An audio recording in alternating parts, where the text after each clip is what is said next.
Hey guys, Bizzily here, and Pyromancy. Easily my favorite of the three magic types in Dark Souls 3, since it's always the most satisfying to use, and I felt, what better way to cap off the magic trilogy of Dark Souls 3 than with my favorite magic type. But just doing a regular Pyromancy run seems a tad uninteresting, maybe even boring. So I added another caveat to the challenge. I am not allowed to level Attunement. That's right. Whatever FP we start the game with, that's what we'll end the game with. You know what? Let's take this one step further. I'm not allowed to level any other stats other than faith and intelligence. So let's see. Will we surpass the limits that our base attunement gives us, or will we crumble to the boss's huge health pool? Let's find out. But first, let's lay some ground rules. Rule 1. Only pyromancies may be used to damage enemies. Rule 2. The only stats we're allowed to level are faith and intelligence. All other stats must stay at their base level. Rule 3. No major exploits may be used, so if we run into a brick wall, we'll have to think our way around it. And Rule 4. I must kill all bosses. I chose the Pyromancer because they're the only ones that know how to turn up the heat, and named him Portus D. Ace to reference the GOAT, and try to make my character look like a generic isekai protagonist. I think I did a good job. I shambled my way out of the coffin and took a look at my equipment. We have a Fireball, a pyromancy that throws a ball of fire at your enemies and even does a bit of splash damage. And we also have the Great Swamp Ring, which will increase my pyromancy's damage by 12%, which is really going to show later in the game. And Gundyr shows us that he is no match for this pyromancy, and with him taking even more damage in his second phase, he goes down. I made my way to Fireling's shrine, grabbed the coveted silver serpent ring for more souls, and dumped the rest of my souls into upgrading at the Firekeeper. I then went to the high wall of Lothric. Going through the area with only Fireball is pretty easy, since a lot of enemies early in the game are really susceptible to being burned alive. Huh, who would have thought? But I also make sure to grab as many Estus shards as I can. Since we're going to have a low mana pool, having a lot of restores to that small mana pool is going to be vital. And after that, I made my way to Vort. Pretty simple fight. Man, how does this always happen? But seriously, just stay close to him for the first phase and he'll whiff most of his attacks. And once he is in second phase, the fight's already over. And after some burn baby, burn, he goes down. I lift the banner and made my way to the undead settlement. Going through the area is simple, for the most part. But I'm trying to meet someone, but I can't find where he is. Ah! Oh. Well, that helps. I then talk to Coronex because I need flames, and he sells that in bulk, and meet with him back at home base. And he'll be the main way we turn up the heat on our pyromancies, with him selling some to us and giving us the option to upgrade our pyromancy flame. And you may ask, how exactly does he use what are basically rocks to make a primordial flame stronger? And the answer to that is, I don't know. I made my pyromancy flame +1 and made my way to the Sacrifices of Woods to grab the Sage's Ring for better casting speed, the Grass Crest Shield for extra stamina recovery, and most importantly, grab the Great Swamp Pyromancy Tome. Giving it to Coronex will give us access to Fire Orb. It's just better Fireball, with it shooting an even bigger Fireball at the enemies. Neat! I then went to the obligatory Poison Swamp. Like, seriously, why is this in every game? After putting my hand in some fire, it makes my hand tingle. I fought the Stone Demon, and this guy was really rough. The main problem was if we made a single mistake, we would... yeah. Add on the fact that our fire up does next to no damage, meaning that this fight lasts for a while. So combine the fact that we have to basically no-hit this guy, plus the fact that the fight takes 5 years, leads to a fight taking longer than I like to admit. But after slowly learning his moveset over time, it's only a matter of time before he goes down. Finally. Alright, let's keep this momentum. I think it's time that we burn down a tree. Super simple fight. His pus balls pop super early to my fire spells, and since Fire Orb has splash damage, whiffing isn't much of an issue. And add on the fact that this guy has a minus 110% absorption of fire, he doesn't last for too long. Man, who would have thought that a wooden tree would be weak to fire, huh? Also, the Great Wood drops something that we need, the transposing kiln. Giving it to Ludleth allows us to transpose the stone demon soul for another pyromancy called Boulder Heave. It allows you to shoot a boulder out of your mouth that you shoot in front of you, a good spell to tackle more fire-resistant enemies. I then fought a demon with the Onion Knight, just in case. It went to tackle the Abyss Watcher. First phase was pretty easy. My fire orbs do really good damage on him. Even when his clone comes out, it's a complete non-issue, so you can two-shot him. And after ganging up on the first Abyss Watcher, we make it the second phase. It wasn't that hard either. We still do good damage with our fire orb, and the fact that if we just play keep away, there isn't much you can do. Since he's an early game boss, our limited FP isn't much of a factor. Just gotta drink our FP flask more often. And after a couple more attempts, Abyss Watchers go down. I then bought the Grave Key from the Finger Maiden and went to see Irina of Karim. And you may be asking, Bizzily, isn't Irina a miracle vendor? Why do we need her in this run? Well, I would get to that if you were actually patient. I met with her back at Firelink Shrine, and for the low price of 300 souls, we can get the Saint's Ring, which when equipped will give us one additional attunement slot. This is pretty much the only way for us to equip more spells, but there's something else I'm going to use this ring for that I will show off later. I then made my way to the Bone Zone, and fun fact, did you know that bones begin to melt at 1472 degrees Fahrenheit? Huh, the more you know. Anyways, I went down the bridge ladder and grabbed the Witch's Ring, which will increase our pyromancy damage by 20%. Stacked onto our Great Swamp Ring, and our pyromancies will do a lot more damage. I then made my way to the Smoldering Lake, and now this place is a gold mine for pyromancy builds, and will allow us to get the spells that will show us the true strength of a pyromancer. Before that, I want to quickly show this demon what a real demon looks like. Let me show you what I got. Oh, well, this seemed completely avoidable. Yeah, turns out the fire demon that does fire damage and is currently on fire has a 78% resistance to fire. Who would have thought? Excuse me for a moment.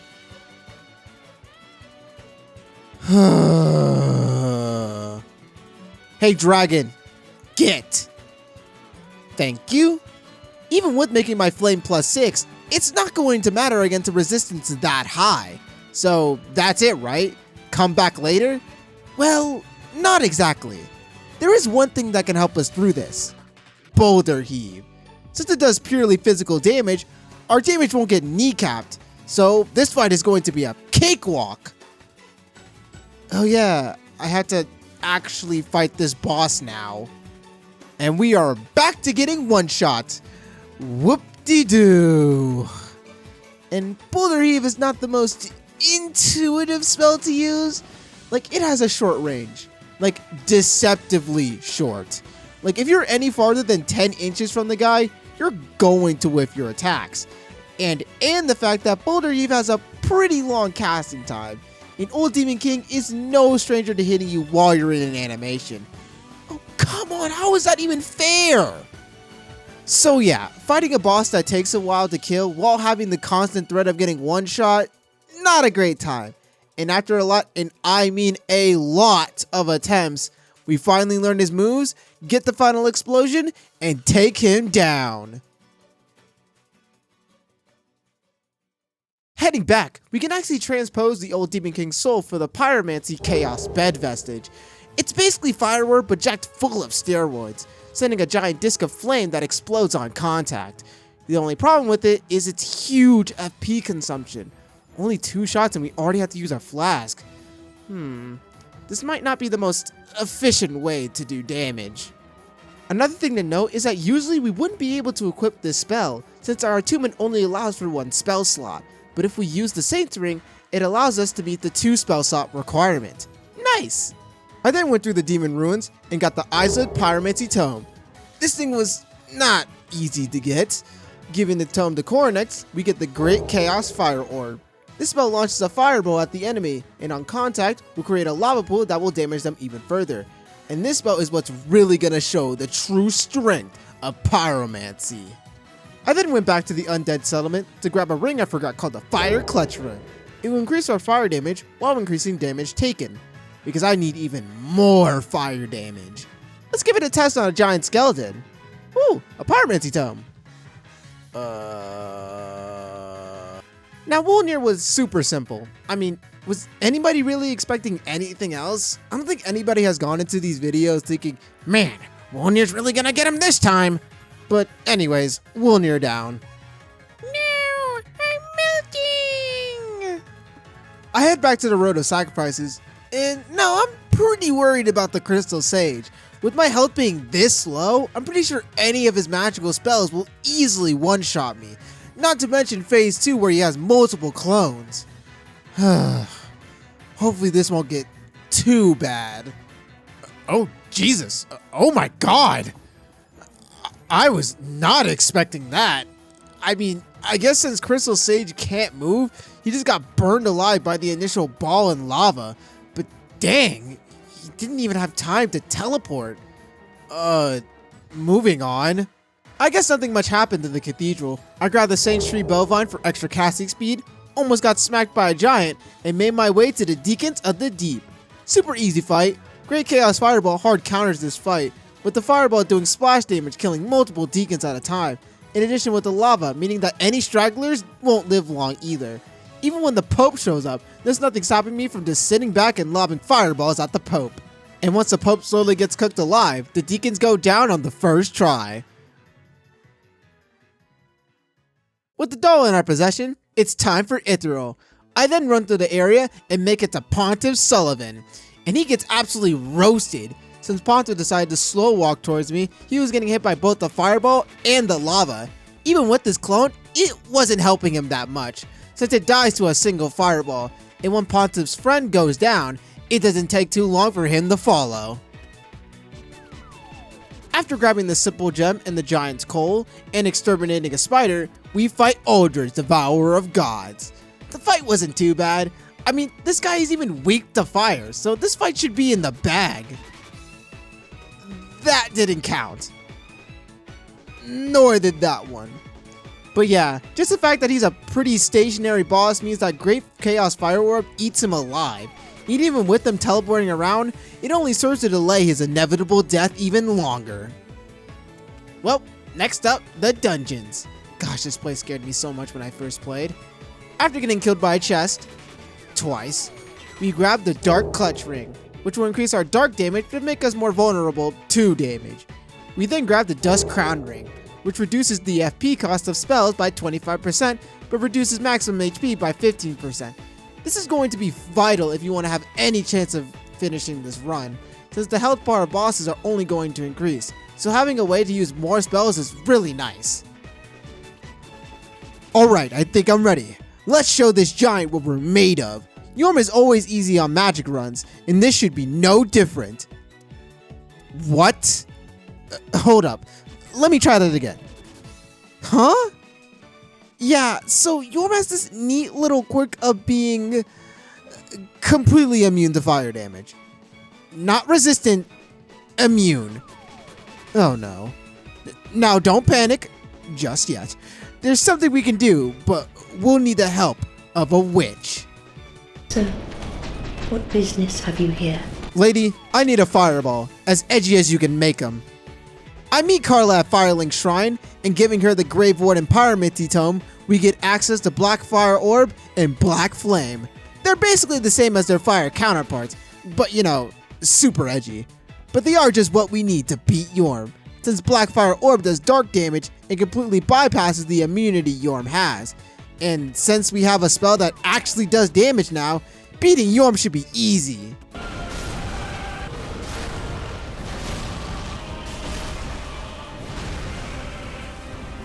Yeah, it wasn't that simple. For some reason, it was super hard to hit this guy's head with Fireball. Like, the amount of times this guy would move his head ever so slightly, and that would cause me to miss him entirely. Just why? Add on the facts. Yeah, this is going to be another no-hit boss. But at the same time, he wasn't too bad. His attacks are really simple to dodge, It's just finding a consistent way to hit his head. Oh, also, Black Flame, terrible spell for this fight. I thought it'd be good to use when the boss is staggered, you know, since it's supposed to be a close range spell, but no. Black Fireball does way more damage. And once we figured that out, it only takes a few staggers to take Yorm down. Alright, 3 lords down. I think it's time we turn up the heat. Let's see if the dancer can tango with fire. She can't.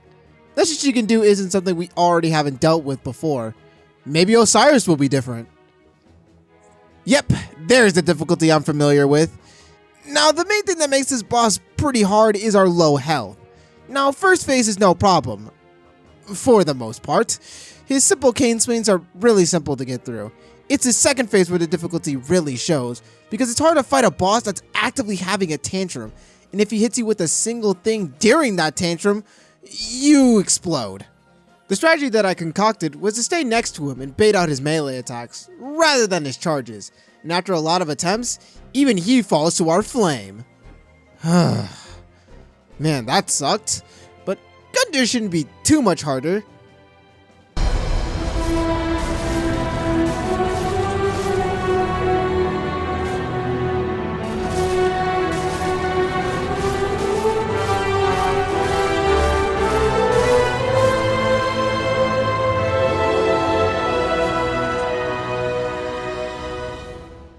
I don't want to talk about it.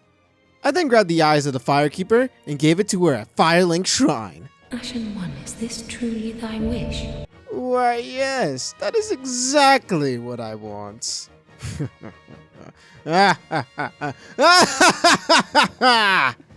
Oh. Look, Dragon Slayer armor.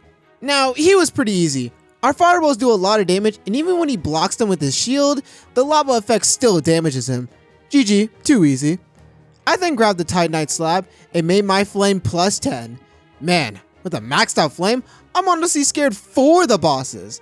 Let's go burn a family bond. Oh. Jesus. Okay, I get it. So maybe they aren't the easiest things in the game, and that's basically because of our HP. Because besides one swing leaving us at... Jesus. All of his attacks one-shot me, leading to some brutal restarts. It gets even worse when he gives Lothric a piggyback ride. Now I have to dodge his magic and those sword swings that one-shot me. His teleports are the worst too. You have to dodge perfectly, and it's hard to tell what move he's going for. Especially that overhead slam that comes out so fast. It's almost impossible to dodge after a teleport. But after a lot of attempts, we finally learn the timings and take him down. Man, that fight really took it out of me. I think I'm long overdue for a nap. Wait, this isn't where I'm supposed to be. Now this fight looks like it's gonna be really rough. Ancient Wyvern likes to do a lot of AoE attacks and random swings, and with our low health, makes a boss fight that's really not gonna be a good time. That would be the case, but there's something we can do. Going through the obstacle course and making it to the top gives us free space to chuck a bunch of dark fireballs on him, and after going through 6 Aston Estus flasks, Ancient Wyvern goes down. Alright, let's see how flammable the Nameless King is. The King of Storm goes down pretty easily, minus a few aiming issues. Like, look at this, bro. Put me on the esports team. What do you think, Nameless King? Oh yeah, I did just kill your friend. Now, Nameless King wasn't that bad, with our damage actually being quite high since Nameless King has a weakness to dark damage. Now, the only problem is that we have the health bar the size of a toothpick. Ooh. Which means, yep, another basically no-hit fight. But honestly, his attacks aren't too hard to dodge. Trust me, the things that happened to me in the Elden Ring DLC makes this guy pretty much a cakewalk in comparison. Jesus, my fault. I didn't know you were like that. And after a few more edgy fireballs, Nameless King goes down. Honestly, I'm kinda worried. The attunement restriction has kinda been a non-issue till now, but now we're heading into DLC territory, and that's where the healthiest of healthy bosses reside. I'm worried if our base attunement can get us through these bosses. Well, only one way to find out. I head to the Frozen Wonderland, kill Discount Sif, and fight Champion Gravetender. Now say it with me, folks. Input reading. Yep, don't you just love the fact that the NPCs get to dodge all your spells for free while you stand there looking like an idiot? Luckily, thanks to the fact that Chaos Fireball leaves a lava trail, we can bait the Gravetender into walking into lava, doing pretty significant damage. The only problem is that the Gravetender doesn't like to fight alone. Luckily, the wolf takes heavy damage from the fireball and the lava, and he goes down quickly. And even with our limited FP, the Gravetender soon follows. Alright, let's speed things up! Wilhelm, can you quit yapping, bro? I have a run to finish. Oh, so that's how it's going to be. I'm gonna cook you extra slow for that. Finally, man. On spell bills, this guy takes forever to beat. Now, Sister Frida is a boss I'm pretty worried about, since she has 3 phases and we somehow have to make our 100 FP last us the entire fight. Well, let's see how this goes. Her first phase is pretty simple, the only problem being... yeah. Second phase is the easiest part of the fight. For the most part. Just watch out for the Flaming Cauldron and stun Frida out of her healing spell.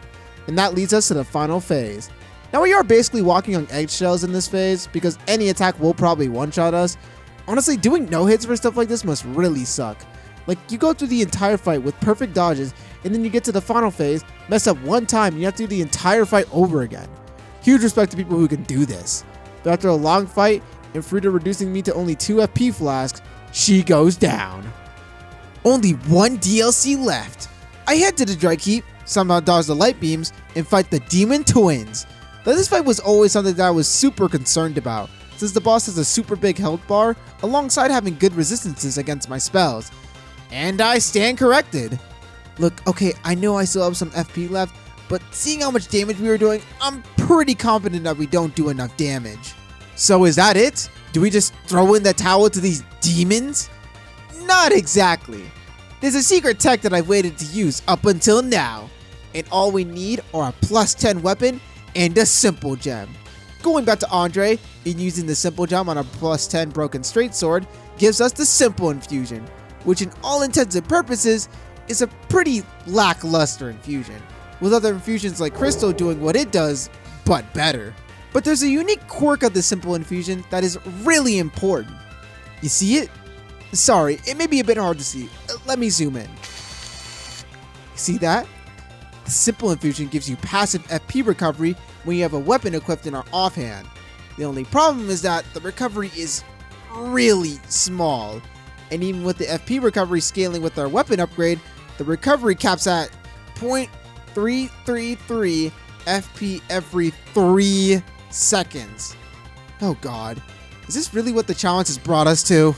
But we will also be using the Dust Crown Ring, so our spells will be using less FP, which will also be a big help. And using it in the fight, I can already see a big difference. But before, we would have to use so much FP in our first phase, but now it allows us to be a lot more efficient with our FP. And while I did make fun of the simple infusion before, the FP over time is a lot more impactful than you would think, since it's happening all the time. So anytime we're running away or dodging, we're getting FP back. And stuff like that could be a difference between using one more spell or having to use one of our precious FP flasks. And now that we fixed the FP problem, there's nothing much the Demon Prince can do. He can scream and flare around all he likes, but with some well-placed dodges, he too goes down. Man, now that that roadblock is out of the way, I wonder what other bosses are possible. What do you think, my dear? Huh, funny how I killed a dragon with a fire spell. I think he yelled at for breaking and entering by some old dude. Dang, old man got hands. I then fight Half-Life. Holy input reading of doom and despair. Luckily, Half-Life has a few moves you can exploit for easy fireball damage, and a few more shots later, and he goes down. GG, too easy. The next best on the list is Midir, and the problem with this fight is that he has aim for resistance to fire, because he's a dragon, but he's also a Dark Eater, giving him a 78% resistance to dark spells. But once again, we are saved by a spell that helped us oh so long ago. Boulder Heave does physical damage, and has a really low FP cost. The problem with this spell is that it's really unintuitive to use. Again, range is really bad, you know, being 10 or so inches away, yada yada yada. And since Midir has such a huge health bar, this fight is gonna last for a while, but now that we have our damage covered, all that's left is to dodge his attacks and find windows in between to do damage, since we are way into the point of bosses one-shotting us because of our low HP bar. But I have a lot of experience with this fight, to the point that dodging and attacks are basically second nature. Just ignore that. But after a long fight, and over 2 hours worth of attempts, Midir goes down. Honestly, I'm super surprised at how far we've come. I was kinda expecting the run to end at Twin Demons, but now that we're here, let's bring it home. I get teleported to the end of the world and face our final challenge, Gale. Now Gale has a lot of health and is super tanky, so the regular strat isn't going to work for us. So Dust Crown Ring and Simple Infusion is going to be our key to victory. Also, since Gale likes to move around a lot, Chaos Fireball isn't going to be a big help. So Chaos Bed Vestige is going to be our best friend for this fight.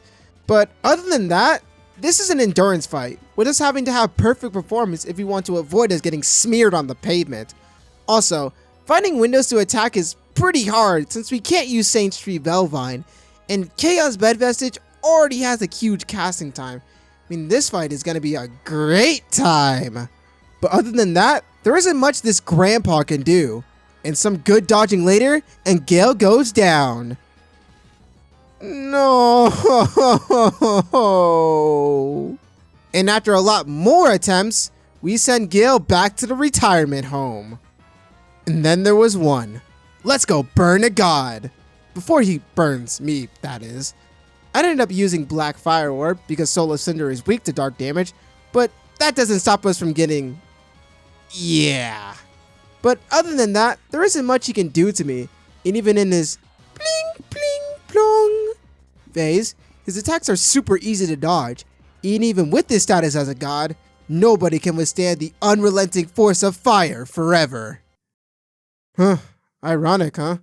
To be killed by the very thing that you tried to keep alive for so long. Firekeeper, I need your services one last time. I can't believe it. I'm finally here. I always dreamed of this. All the enemies, all the challenges, it will all soon be worth it. I just need to get one last pyromancy. And that was Dark Souls 3. Beaten with only pyromancy without leveling attunement. This was a really fun run. Seeing pyromancy absolutely tear through this game absolutely cemented it as my favorite of the magic types. And the little attunement restrictions really made me use items and little text that I would have never used in a normal run. Also, don't worry, even though I've gone through all the magic types, I'm still going to be doing way more runs in Dark Souls 3. I'm having way too much fun to stop now. Anyways, make sure to like, comment, and subscribe, and hit that little bell to be notified of any future videos that I make.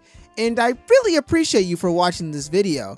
And also, have a great day!